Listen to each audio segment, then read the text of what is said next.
Régionale, Madame la conseillère départementale, Mesdames, Messieurs les élus, Mesdames, Messieurs les représentants des forces de sécurité civiles et militaires, Mesdames, Messieurs les porte-drapeaux, Mesdames, Messieurs les membres du Souvenir français, les représentants d'associations, les représentants du Conseil des sages et des chorales, Sainte-Cécile et des baladins, Mesdames, Messieurs, chers Florangeoises, chers Florangeois, chers enfants. Bon, Mesdames, Messieurs, il fait chaud. Et on va essayer, avec, je crois, Monsieur le député qui prendra la parole, d'être le plus court possible pour ce moment. Mesdames, Messieurs, chaque année, partout dans tous les villages et villes de France, la fête nationale est l'occasion pour notre nation de s'unir autour des valeurs communes qui fondent le socle républicain. La liberté, l'égalité, la fraternité et la laïcité. C'est aussi une occasion de mettre en valeur l'engagement civique. Et cela avec un jour d'avance ou non.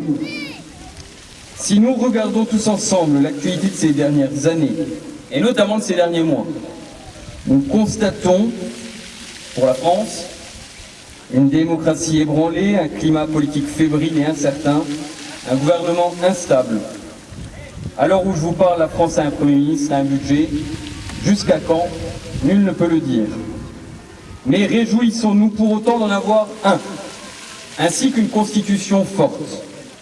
Et c'est dans ce contexte de fatigue de nos instances politiques et démocratiques que ce moment d'union de la fête nationale apparaît comme vital. Parce que cette fête fait vivre et donne du sens à nos institutions, parce qu'elle rassemble celles et ceux qui aiment la République, elle assure le vivre ensemble de la nation, et elle nous permet, Mesdames, Messieurs, de faire vivre ceux qui font vivre l'intérêt général. Chaque 14 juillet, nous nous rappelons ceux qui sont les forces vives de notre territoire, et ici à Florange, de notre ville. Les forces de sécurité, les sapeurs-pompiers, les professionnels de santé, enseignants, élus, agents qui font vivre le service public, et évidemment les bénévoles de nos associations. Les Florangeois et la nation leur en sont tous reconnaissants.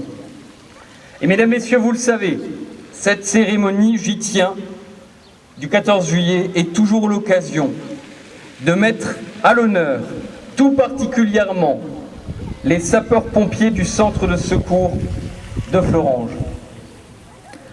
Leur présence est toujours un signal fort. Les sapeurs-pompiers volontaires qui œuvrent aux dépens souvent de leur vie professionnelle et personnelle, s'engagent pour les autres, pour leur ville, pour leur territoire. Ils sont un exemple non seulement de courage, mais aussi de civisme et de citoyenneté. Ils incarnent ce que signifie vraiment le mot « servir ». Les Florangeois et la nation leur en sont reconnaissants.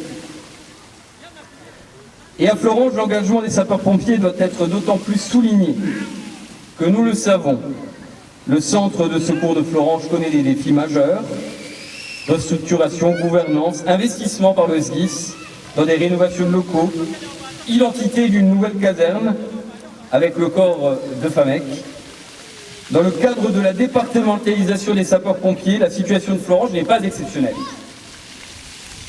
Mais elle connaît quelques particularités pour autant. Tout d'abord parce que vous, les Florangeoises et Florangeois, vous vous engagez d'abord volontairement. Et que cette caserne, pour les 1000 interventions que vous réalisez, est tenue en très grande partie par les volontaires. C'est une spécificité. Parce qu'à Hayange, à Audintiche, à Metz, à Thionville, ce niveau d'intervention serait réalisé par des professionnels. C'est pourquoi le volontariat et ses valeurs seront toujours défendus ici à Florange par les élus. Et vous connaissez ma détermination à vous défendre devant les SDIS, car une caserne se fait avec des hommes et des femmes. Et cette nouvelle identité de cette caserne mutualisée ou fusionnée se fera pour assurer l'intérêt général avec vous et pour vous. Mesdames, Messieurs, je tiens également à profiter de cette cérémonie pour valoriser l'investissement de tous les hommes et les femmes qui font partie de cette caserne, les volontaires de la ville de Florange, évidemment les professionnels. Je tiens particulièrement, et nous le savons tous pourquoi, à citer Régis Mazota.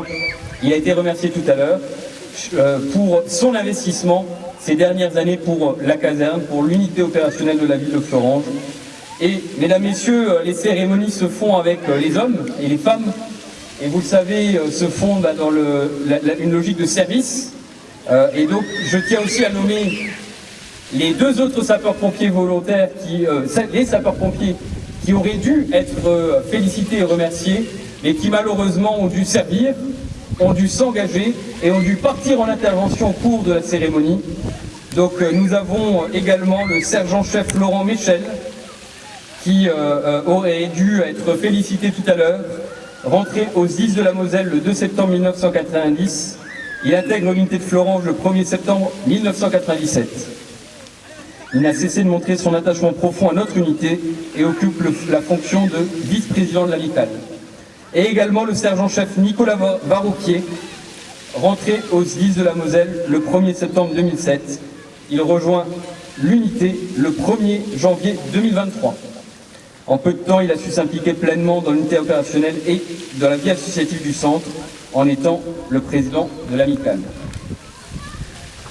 Mesdames, Messieurs, je crois que nous sommes toutes et tous ici présents pour mettre en valeur l'engagement de ces hommes et ces femmes. Et ce que j'aimerais leur dire, avec l'ensemble des officiels et l'ensemble des Florangeoises et des Florangeois ici présents, c'est que j'ai confiance en vous. J'ai confiance dans les femmes et les hommes qui la composent. Et je crois, mesdames, messieurs, que tous les Florangeoises et les Florangeois qui sont ici présents vous font confiance. Et c'est pour ça qu'ils sont toujours attachés à vos événements, c'est pour ça qu'ils sont attachés à cette cérémonie, et c'est pour ça, mesdames, messieurs, ici à Florange, que nous tenons, en ce 14 juillet, à vous mettre à l'honneur chaque année. J'ai confiance en votre capacité à avancer, à tenir bon, à faire vivre l'esprit de corps et l'intérêt général qui vous anime. Le chemin sera exigeant, mais il est évidemment déjà en marche, et nous, collectivement, vous le savez, nous serons à vos côtés. Enfin, permettez-moi de conclure sur notre plus large. Le 14 juillet, ce n'est pas seulement un jour de commémoration, c'est aussi un rappel de ce que nous sommes et de ce que nous voulons être ensemble. La France, ce n'est pas seulement une république, c'est un art de vivre, c'est un idéal, c'est ce subtil équilibre entre la rigueur de la loi et la douceur de l'existence, entre la liberté de chacun et la responsabilité de tous. Dans cette période troublée, souvenons-nous que la démocratie ne vit pas seulement à Paris, elle vit partout, elle vit à Florange, elle vit en Moselle et dans tous les territoires, dans chaque engagement, dans chaque solidarité, dans chaque geste de respect échangé entre voisins, collègues ou citoyens. Alors ce soir, mesdames, messieurs, célébrons notre art de vivre, célébrons la France, célébrons la République et engageons-nous à notre échelle pour la faire vivre partout, tout le temps. Vive la nation, vive la République et vive la France.